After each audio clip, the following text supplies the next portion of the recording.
Bonjour à toutes et à tous. Alors aujourd'hui nous allons parler d'affûtage de forêt. Le forêt, c'est certainement l'ustensile que tout le monde a dans son atelier. Qu'on soit amateur, professionnel, pratiquant, enfin tout ce que vous voulez. Tous les bricoleurs et bricoleuses ont des forêts chez eux. Le problème de ces petits joujoux, c'est que ça coûte assez cher quand même, mine de rien, et que ça s'use. Et une fois que ça s'use, eh ben, ça fume, on s'agace, ça fait des trous pas droits, ça fait... Enfin, c'est l'horreur. Donc j'ai décidé d'investir dans une affûteuse. Voilà la bête, là l'affûteuse. Je pense qu'un outil comme ça peut s'amortir assez rapidement. Maintenant, il faut vérifier que eh ben, la qualité est au rendez-vous. On va donc faire des tests d'affûtage. Bon, avant de parler affûtage, parlons forêt. Alors j'ai beaucoup de mal à faire une mise au point, je ferai des photos après. Ce que je voulais déjà vous montrer, c'est qu'il y a plusieurs types de forêts. Forêt béton, je ne vais pas en parler là, parce que les forêts béton, ils ne s'affûtent pas avec l'appareil que j'ai. Les forêts bois, vous savez, ceux qui ont une petite pointe, qui sont plats et qui ont une petite pointe qui fait le pointage et qui perce du bois proprement sans faire des éclis, s'affûtent pas non plus avec ça. Alors voilà typiquement les forêts qui s'affûtent avec cet appareil. Et ça c'est un forêt particulier, c'est des forêts qu'on appelle affûtées en croix. Vous voyez là? Une, et là il y a une et il y a deux faces. Vous avez deux faces sur le forêt. Ce qui permet de mieux centrer. Alors l'objectif c'est d'affûter la face qui est là. La première là, pas facile. Hein. La deuxième peut aussi être affûtée, mais c'est pas le cas. Donc c'est cette face-là, ces deux faces-là, je tourne, voilà, du dessus, celle-là et celle-là qui vont être affûtées. Et en l'occurrence, les lèvres de couple. Et je vais vous faire quelques photos pour voir que vous voyez mieux, parce que là vraiment c'est pas terrible ça. Vous voyez mieux l'état des forêts et pour quelles raisons il faut les affûter. Alors, on va suivre maintenant une série de photos d'état des forêts. Hein, je rappelle, les deux faces avec la face qui est devant là, qui est la face qu'on va essayer d'affûter. C'est vraiment pas terrible la mise au point.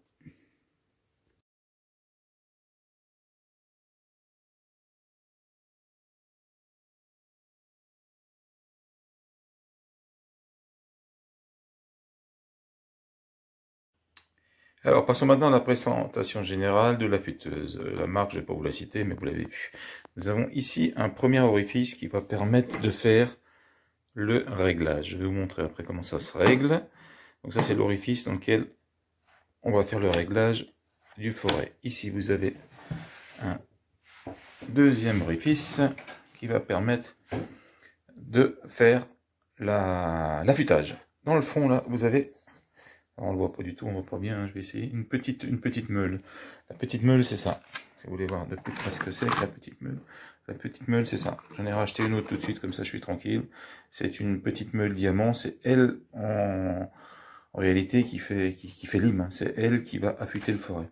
Et de ce côté là, j'arrive ici, je vous l'ai montré, vous avez un autre orifice. Vous pouvez enlever le capot, et là on va peut-être mieux voir, voilà, vous voyez la meule au fond, et ça a déjà servi. Hein. Et ça va vous permettre de faire l'autre face, donc la pointe de croix du forêt. Allez, je remets ça, je referme, parce que sinon la poussière va aller partout. Alors, de temps en temps, moi je souffle aussi ici. Hein. La soufflette, je souffle l'axe. Toute cette poussière là pour qu'elle s'en aille, sinon je pense que ça finira par se boucher. Voilà, je ferme et je le remets à l'endroit. C'est parti pour la suite. J'ai oublié de vous montrer l'autre partie pour changer une meule, hein, c'est très très simple. J'enlève ça. Là, vous allez peut-être mieux la voir là. On la voit mieux. Elle est juste vissée sur le côté là. Il y a juste deux vis à enlever et vous pourrez très facilement changer votre meule. N'oubliez pas, comme je vous ai dit, de souffler les poussières de temps en temps. La première observation va être de positionner votre forêt pour qu'il soit bien positionné pour la coupe. Pour ce faire, vous utilisez cet appareil-là. Alors, je vais tout de suite vous parler de quelque chose. Vous voyez ces points, ces traits blancs là.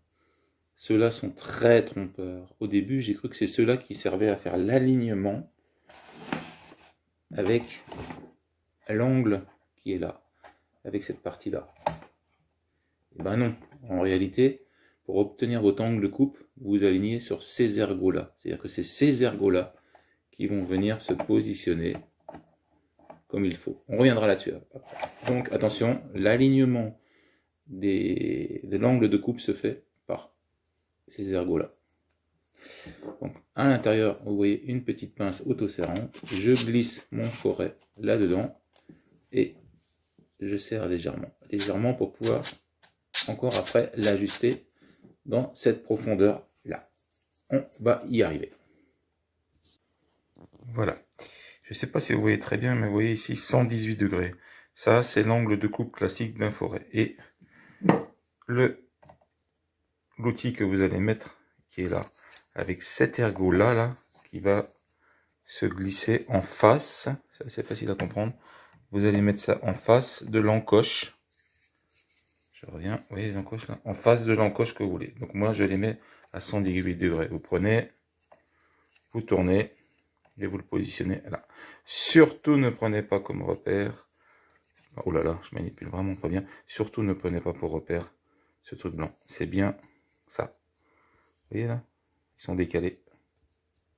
Donc c'est celui-là, là, cet ergot, ces deux ergots que je pince là, qui vont vous servir pour aligner avec l'angle de 118 degrés.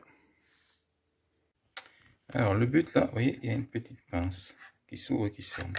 Le but, ça va être d'enficher ça là-dedans et de venir pincer le forêt. C'est ça qui est pas terrible, je trouve, moi, non pas sur la partie large du forêt, là, mais dans ce sens-là. Voilà. La pince doit serrer là, et pas serrer comme ça. Il faut vraiment l'amener comme ceci à l'intérieur. Les ergots, vous avez déjà capté. Reste plus qu'à l'enfoncer. Voilà, je vous montre ça. Voilà, j'ai introduit ça, j'appuie là et je pousse pour régler la profondeur. Ça me donne la profondeur.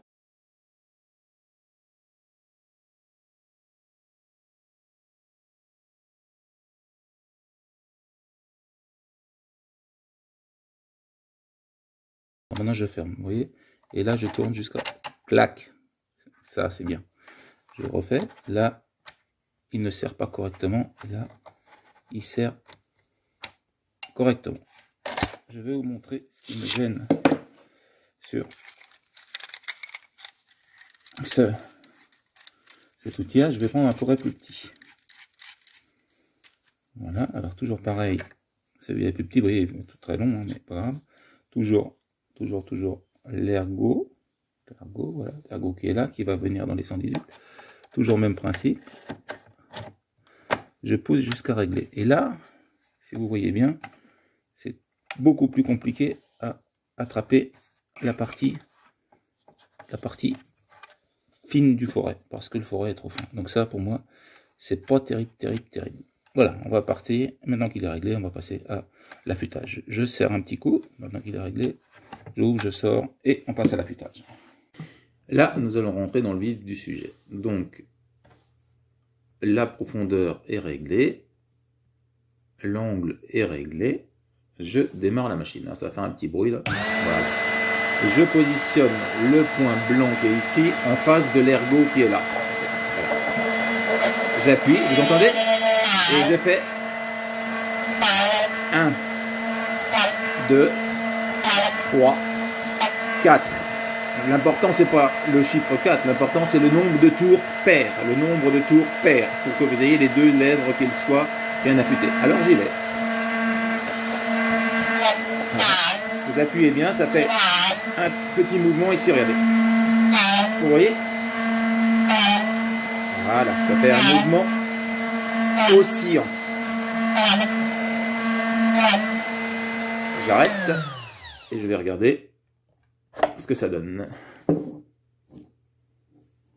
Alors, vous voyez pas super bien, c'est pas encore terrible. Alors, ce que je fais moi assez souvent, c'est je relibère, et comme le forêt en l'affûtant a dû s'aplanir un peu, je refais un réglage Clac, ça ce que vous entendez, c'est la pince, hein, je vous l'ai montré avant. Un réglage, je refais un petit réglage de profondeur, je resserre, voilà, je renlève, je rallume, toujours le point blanc ce coup-ci, voilà, et c'est reparti.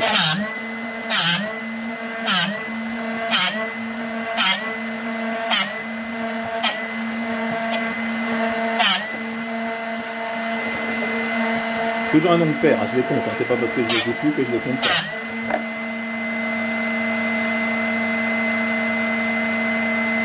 Et là, mon forêt commence à avoir, commence à être pas mal. Je vais encore lui donner un ou deux tours et puis je pense que je vais être pas mal.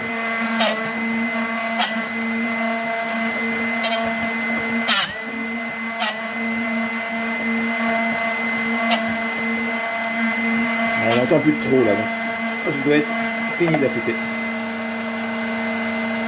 Voilà, maintenant là il est vraiment, enfin vous le voyez pas bien parce que c'est pas facile à régler, mais il est vraiment pas mal. Donc voilà pour un forêt de taille correcte. Alors ça c'est un forêt de, attendez je vais vous dire, ça doit être un forêt de, quasiment ça doit être du 10, oui c'est un forêt de 10 ça. Alors pour des forêts comme ça marche bien. Là où j'ai vraiment des problèmes c'est pour les petits forêts. Comme je vous ai dit, c'est pas terrible d'arriver à le faire prendre et à le régler. Donc pour les petits forêts c'est plus compliqué. Dernière chose, comme je vous l'avais montré, je peux enlever ici le cache, positionner le trait blanc sur le petit ergot. Vous voyez l'ergot là, métallique, voilà, dessus, et en ayant bien sûr réglé, faire la face qui n'est pas coupante là, de la pointe de croix, hein. Donc c'est l'autre côté. Sur celui-là, je vais pas le faire, elle est propre. Je le fais assez rarement, ça d'ailleurs. J'arrive donc au bout de ce test. Je pense qu'on peut faire pas mal de... Il faudrait que je vois sur la durée, pas mal d'affûtage avec